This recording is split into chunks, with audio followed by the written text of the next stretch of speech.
Es un canon americano que tiene como centro a Sor Juana Inés de la Cruz y que, bueno,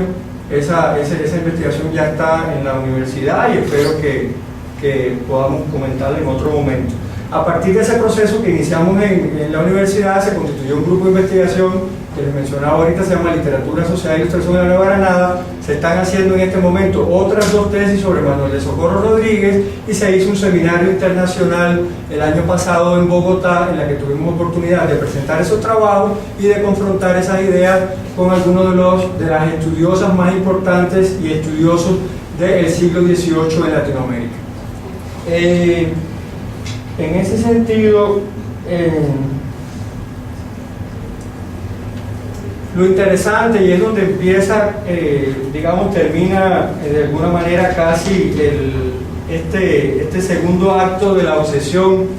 de la que este trabajo, que seguramente no voy a poder decir mucho, es el cierre, está en que a pesar de ese aporte, cuando uno revisa la historia de la literatura en la Nueva Granada y el que se considera su principal fundador con la historia de la literatura en Nueva Granada, que es José María Vergara y Vergara, ve un proceso de expropiación del legado crítico de Manuel de Socorro Rodríguez, a la vez que un vaciado de la figura. Es decir, te utilizo, eres mi principal fuente bibliográfica literaria, sin embargo, cuando hablo de ti, digo que eres un pobre hombre. Entonces es contradictorio. Eso sigue funcionando en Renan Silva, curiosamente, en Los Ilustrados de la Nueva Granada, que es un texto basado básicamente en el papel periódico, escrito por lo menos en un 80% por Manuel de Socorro Rodríguez como redactor único, y cuando entra a hablar de Manuel de Socorro Rodríguez hace afirmaciones como, y no es una cita, la pobreza cultural de la Nueva Granada era tanta que un autodidacta de tan pocas luces como Manuel de Socorro Rodríguez terminaba siendo buena compañía para Sea, para Nariño, en fin. Eso evidentemente a mí me indica, tras todas estas lecturas, esta ruta que he estado siguiendo de cómo ese legado racial ha hecho carrera en la lectura de Manuel de Socorro Rodríguez, en la historia de la literatura y en la historia de la cultura en Cuba y en Colombia, me indica, como decía, que a pesar de la clara política de racialización en la escritura de la historia de la literatura en Colombia, que ha suprimido y subalternizado la participación en este campo de los no blancos, que por demás no hacen parte de las élites económicas, políticas, culturales del país, Manuel de Socorro Rodríguez es el fundador del canon literario de la Nueva Granada. Un mestizo cubano, es decir, absolutamente excéntrico al canon que está constituyendo. Digamos, esta ponencia, de la que voy a mencionar cosas muy elementales, daría cierre a ese acto, y digamos el próximo acto, creo, por representar además, que serían las próximas líneas de investigación, sería el proceso pleno de inclusión de Manuel de Socorro Rodríguez en la historia de la literatura colombiana como algo pendiente. La línea que venía siguiendo en el trabajo, que ustedes seguramente podrán leer en algún momento, si he logrado interesarlos de alguna manera en esta problemática, inicia con un poema de Manuel González de Sotolongo, no fechado, donde habla de Manuel de Socorro Rodríguez como un jumento. Ese poema se encuentra, es un poema de un autor cubano. Lo curioso es que cuando Manuel de Socorro Rodríguez llega a la Nueva Granada, Francisco Javier Caro, nada más y nada menos que el bisabuelo de Miguel Antonio Caro, le dedica un poema de la misma ralea, donde le dice que cómo él pretende que con esa jeta se puede hacer literatura, que no pretenda que eso un escritor fino no puede. Todo eso está hasta en internet, se puede buscar, simplemente mirarlo. Luego viene el tema de Vergara, ahorita la asimilación esa que les decía. Hay 25 citas de Manuel de Socorro Rodríguez en la historia de la literatura en la Nueva Granada. Es el autor más citado después de Bolívar, Santander y autores que no son literarios. Sin embargo, cuando Vergara habla de él, dice que el bondadoso Rodríguez, que era por la humilde y simpática sencillez de su corazón, y que había llenado su periódico de poemas, etcétera, etcétera, pero su talento se eclipsó, porque su modesto y mediano, pero laborioso ingenio se eclipsaba ante los robustos talentos de Caldas, Seas y Nariño. Yo leo esto y no sé si es que Renan Silva no reelaboró mucho su cita de Vergara, o es que sí le está dando cuenta de una colonialidad del saber, de una racialización de las ciencias sociales humanas que continúa todavía hoy en día, porque la cita que les decía ahorita de Renan Silva, y que no está en este trabajo, es una reelaboración muy cercana a lo que nuestro conservador Vergara y Vergara decía 80 años después de Manuel Socorro Rodríguez. Lo interesante es que luego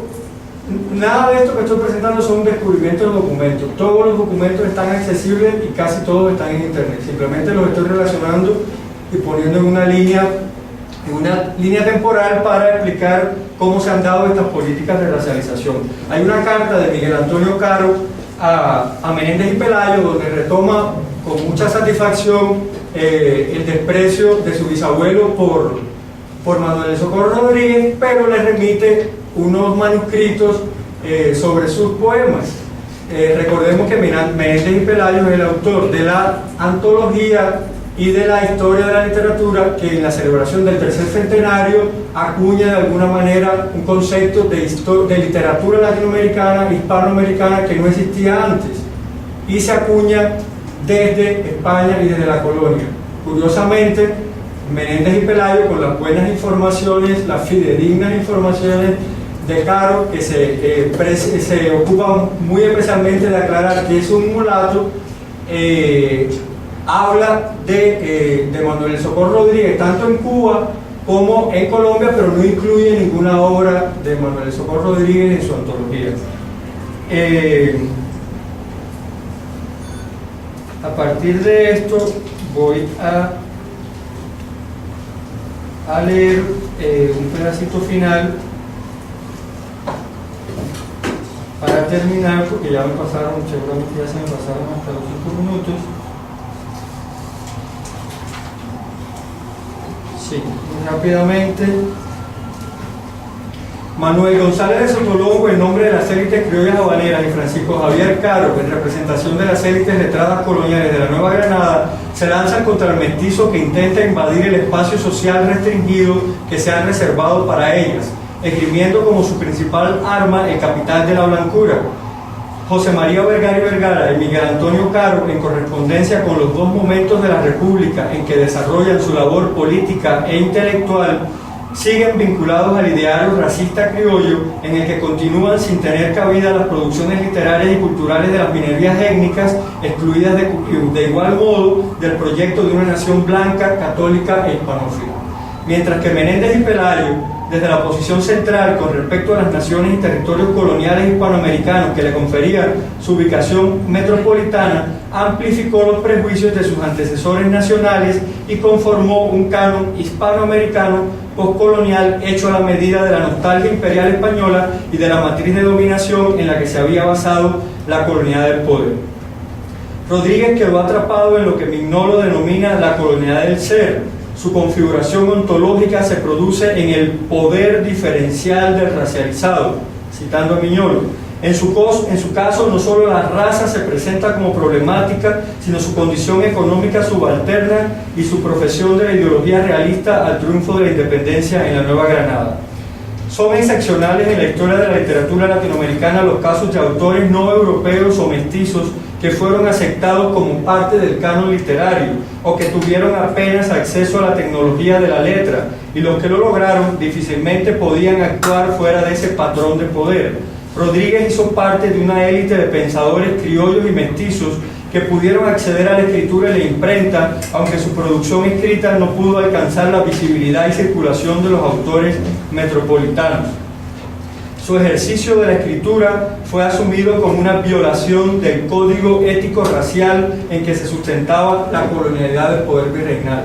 Y para finalizar, La persecución vital y crítica sufrida por Manuel del Socorro Rodríguez no solo indica la imposibilidad de realización de un proyecto ilustrado o correspondiente a la segunda modernidad europea dentro de las estructuras coloniales españolas en América, sino además el doble nivel de subordinación que sufren en este proceso sujetos subalternos negados en su papel de productores de conocimiento, primero durante el periodo colonial y luego en el campo de las ciencias sociales y humanas contemporáneas, penetradas por la persistencia de la colonialidad del saber. Sin embargo, como dejo insinuado, las políticas de exclusión con base en una adscripción racial continuaron más allá del periodo de dominación colonial española en América y fueron práctica cotidiana de las élites criollas en el poder durante el periodo republicano y, como me temo, han continuado permeando de una manera más o menos velada las prácticas discursivas